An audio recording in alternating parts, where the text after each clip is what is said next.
and girls, from me, Henry, and Nipper.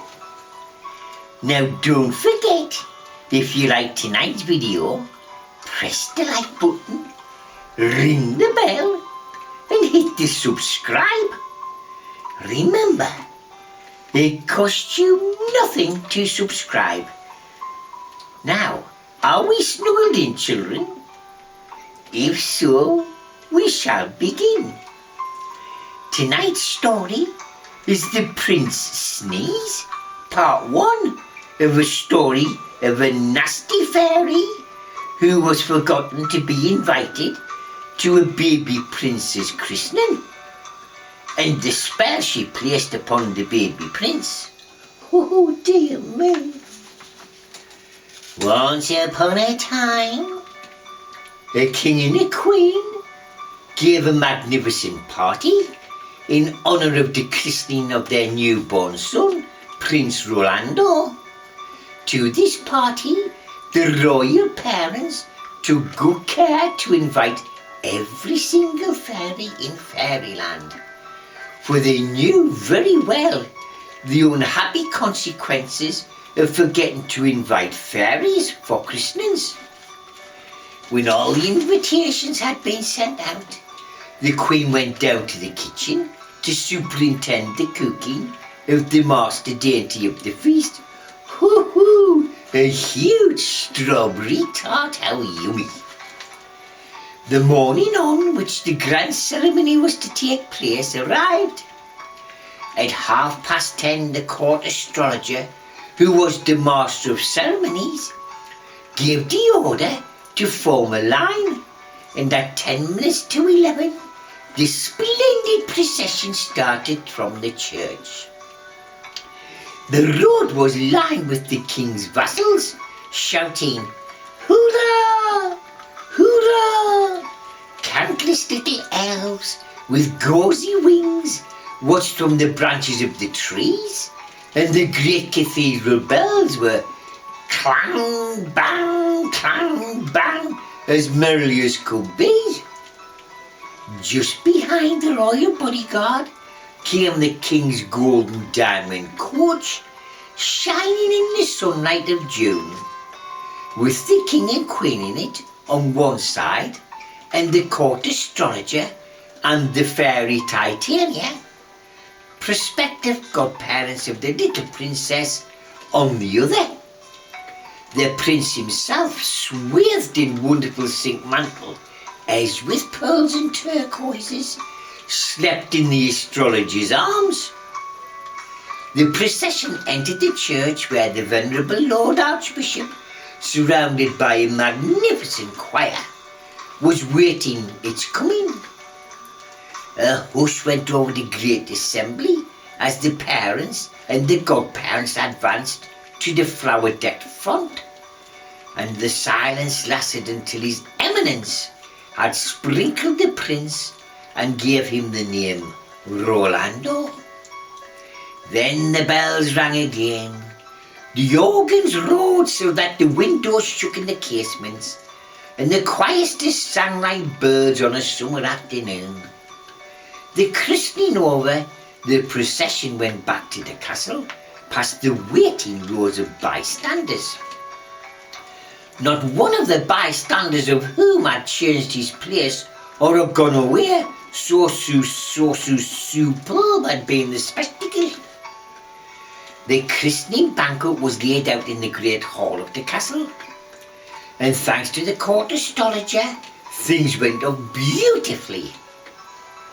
It was the only large banquet ever known in the history of the world, whose courses were served all at one time, and while one person was finishing an ice cream, another was not even beginning with their soup. Nor was the menu mixed, which happens so frequently today, that you are apt to have soup, ice cake, roast soup, and roast again. No, from soup to ice, the banquet was a huge success. But alas, disaster came with the strawberry tart. As the Queen was chatting with the Lord Chancellor of the Enchanted Islands, She happened to notice, for like the good hostess she had been, keeping an eye to the comfort of her guests, that nobody on the right-hand side of the hall had been served a strawberry tart. Almost at the same time, the chief cook, looking rather pale and worried, bustled through the throng and whispered in her ear, "Your Majesty, the strawberry tart has given out." The Queen turned pale at length. She managed to ask in a very weak voice, "Have you plenty of other pastries?" "Yes, Your Majesty," replied the cook. "Then let them be served at once," she said. The cook withdrew, and the Queen, though somewhat shaken, took up the conversation again. 10 minutes passed and she was beginning to forget her start, when a voice rising clear and raspingly over the hubbub of the hall said suddenly, "Where's my strawberry tart?" Everybody turned towards the speaker, an elderly fairy from the kingdom of the Black Mountains, named Malvolia. She stood up in her place, her arms akimbo, glowering at her plate, on which was an attendant had just deposited a small chocolate eclair. "Well, where's my piece of strawberry tart?" she retorted. The Queen rose. "I am very, very sorry, Madam Malvolia," she said in her sweetest voice, "but the strawberry tart is given out." "Oh, hoity-toity," answered Malovia rudely. "You mean that you only baked enough for your own personal friends?" At this several guests cried, "Shush, shush," and the king began to look worried. "We will send for some at once," announced His Majesty. "Oh, yes, that's right. Strawberry tart, baked by the Queen's own hand for her own dear friends," said Malovia, sneeringly. "But for me, a fairy of age and distinction, an ordinary low baker's eclair. The kingdom of the Black Mountains being deliberately insulted in my person." "No, no, no," cried the king and queen. "We assure you, madam, that it was a simple mischance." "Patient tush," replied Malvolia, who, like a great many people, secretly enjoyed feeling herself aggravated. "I consider the affair an affront, a deliberate affront, and you shall pay very dearly for this humiliation," she screamed, quickly losing her control or her temper.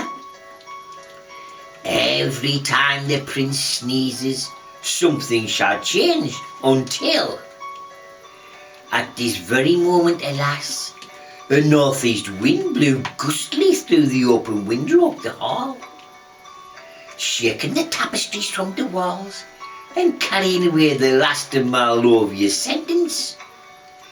The angry fairy turned herself into a great black raven and flew, crowing hoarsely, over the heads of the banqueters and out of the windows into the wind.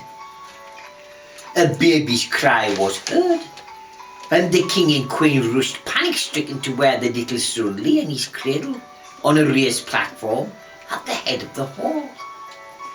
The little prince's fat, chubby pink face was twisted in dreadful lines. He opened his mouth wide several times and half closed it again, then opened it wider than ever. He sneezed a terrible sneeze. "Curse you!" There came a loud clap of thunder. When the confusion was over, the court astrologer was found to have turned into an empty clock with this. I'm sorry.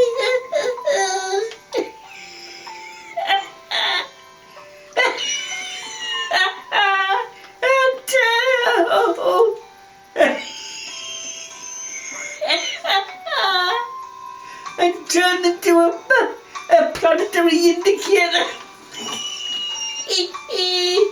And the calculator for 2,000 years. The bank will... the bank will... I'm sorry about this. Dad. Oh, I can't help it. Mummy spoiled it. What's so funny?